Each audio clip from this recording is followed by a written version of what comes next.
Ang kamagong ng pagbilao sobrang tigas sa hardcourt. Isa siyang dominanteng big man na mayroong post-up skills at may magandang passing ability. Ang player na laging go hard once na nasa loob na ng hardcourt. Isang defensive specialist na player.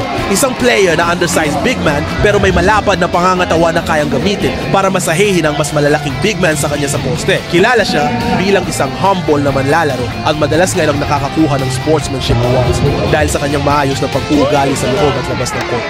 Maasahan mo siya sa lahat ng dirty work sa loob ng court, from pag-screen sa mga kakampi niya, pagkuha ng rebound, pag-box out at marami pang iba na hindi natin makikita sa stat sheet.